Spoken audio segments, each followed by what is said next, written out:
जय श्री गणेश। उमा देवी का दिव्य रूप में देवताओं को दर्शन देना और अवतार ग्रहण करने का आश्वासन देना। ब्राह्मण बोले, हे नारद, इस प्रकार देवताओं के द्वारा स्तुति किए जाने पर दुर्ग नामक राक्षस के द्वारा उत्पन्न संकट का नाश करने वाली जगत माता देवी दुर्गा देवताओं के समक्ष प्रकट हुई और वे रत्नों से जड़ित दिव्य परम अद्भुत और किंकरणी जाल से युक्त कोमल बिछोने वाले तथा श्रेष्ठ रथ पर विराजमान थी।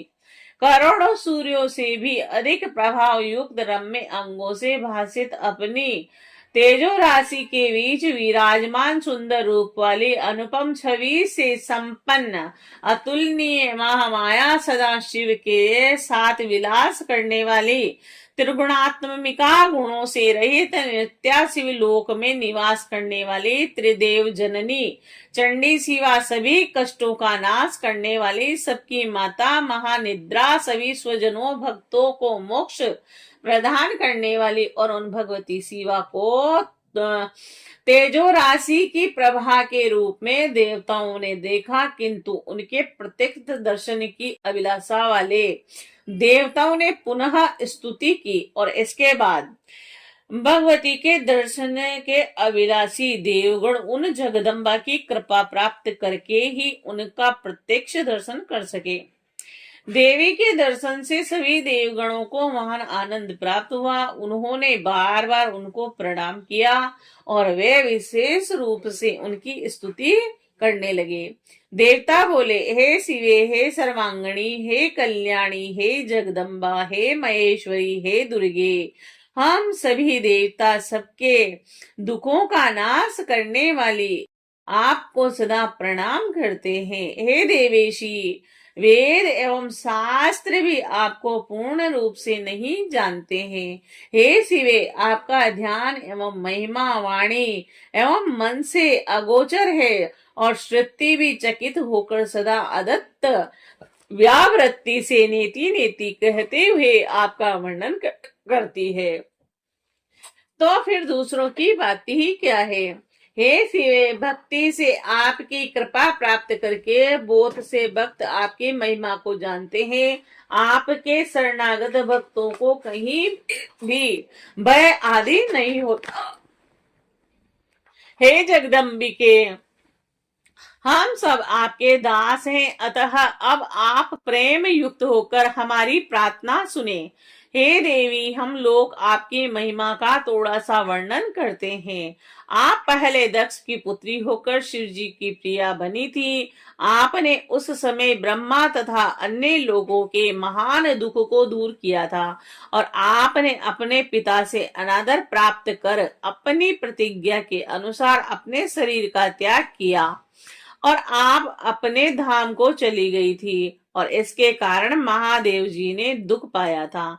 किंतु हे महेश्वरी, हे दुर्गेश्वरी, देवताओं का यह कार्य पूरा नहीं हुआ, इसीलिए हम समस्त देवता एवं मुनिगण आपकी शरण में आए हुए हैं। हे महेशानी, आप देवताओं के मनोरथ को पूर्ण कीजिए और जिससे हे शिवे सनत कुमार का कहा हुआ वचन सफल हो। हे देवी, आप पृथ्वी पर अवतरित होकर पुनः शिव जी की पत्नी बने, यथो योग्य लीला करें और जिनसे देवगण सुखी हो जाएं। हे देवी, कैलाश पर्वत पर स्थित भगवान शिव जी भी सुखी हो जाएं और सभी लोग सुखी हो जाएं और पूर्ण रूप से दुख का विनाश हो जाए। ब्राह्मण बोले, हे नारद, विष्णु आदि सब देवता यह कहकर प्रेम से मगन हो गए और वे भक्ति पूर्वक विनम्रता से सिर झुकाए मौन खड़े हो गए।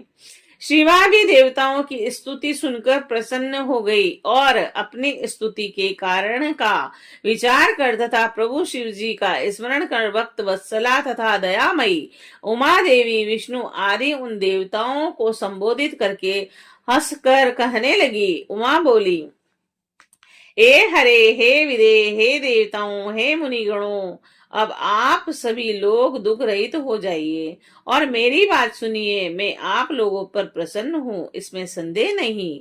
मेरा चरित्र त्रिलोक्य को सर्वत्र सुख प्रदान करने वाला है और दक्ष आदि को मोह उत्पन्न हुआ, वह सब मेरे द्वारा ही किया गया था। मैं पृथ्वी पर पूर्ण अवतार ग्रहण करूंगी, इसमें संदेह नहीं है। इसमें बहुत से हेतु हैं, मैं उन्हें मैं आदर पूर्वक कर रही हूँ। हे देवताओं, पूर्व समय में हिमाचल और मैना बड़े भक्तिभाव से मुझ सती शरीर धारिणी की माता पिता के समान सेवा की थी और इस समय भी वे नित्य प्रति मेरी भक्ति पूर्वक सेवा कर रहे हैं। और मैना विशेषकर अपनी पुत्री रूप में सेवा करती है और इसमें संदेह नहीं है।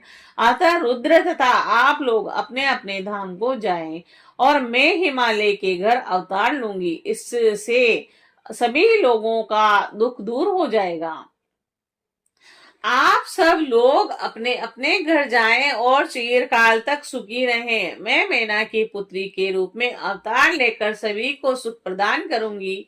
ये मेरा अत्यंत गुप्त मत है कि मैं शिव जी की पत्नी बनूंगी। भगवान शिव की लीला अद्भुत है, वह ज्ञानियों को भी मोह में डालने वाली है।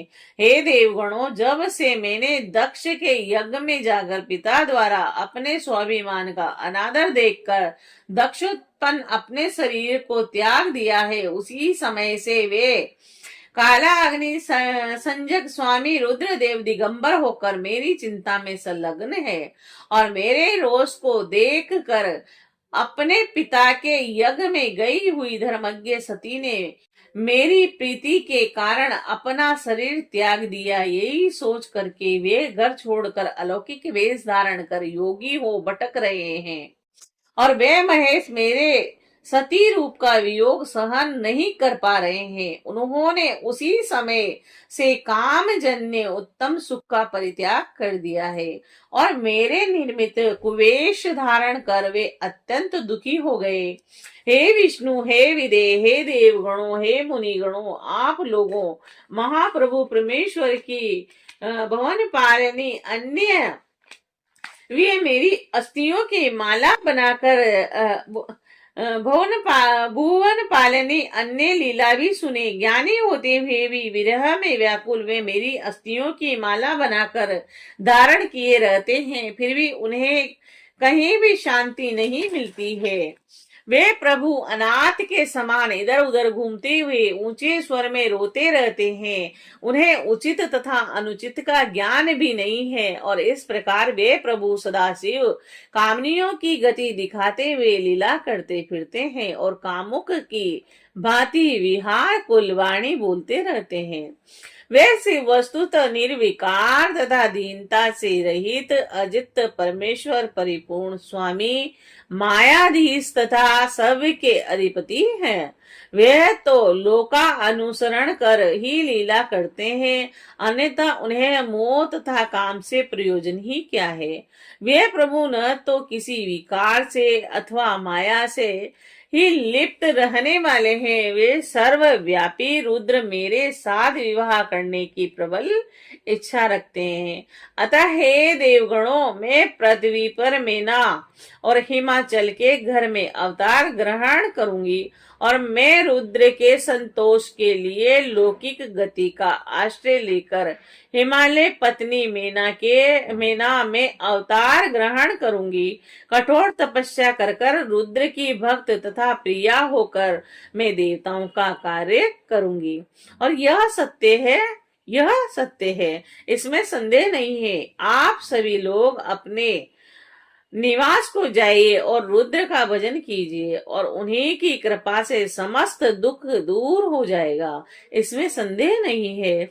उन कृपालु की कृपा से सर्वदा मंगल ही होगा और मैं उनकी प्रिया होने के कारण त्रिलोक में वंदनीय तथा पूजनीय हो जाऊंगी। फिर ब्रह्मा जी बोले, हे तात, इस प्रकार कहकर वे जगदम्बा देवताओं को देखते ही देखते अंतर्ध्यान हो गई और शीघ्रता से अपने लोक को चली गई। तदंतर विष्णु आदि समस्त देवता तथा मुनिगण अत्यंत प्रसन्न होकर उस दिशा में प्रणाम कर अपने अपने स्थान को चले गए। हे मुनीसर, इस प्रकार मैंने दुर्गा के उत्तम चरित्र का आपसे वर्णन किया, जो सर्वदा मनुष्यों को सुख और भोग तथा मोक्ष देने वाला है। जो एकाग्र होकर इस चरित्र को नृत्य सुनता अथवा सुनाता है, पढ़ता अथवा पढ़ाता है, वह सभी मनोकामनाओं को प्राप्त कर लेता है।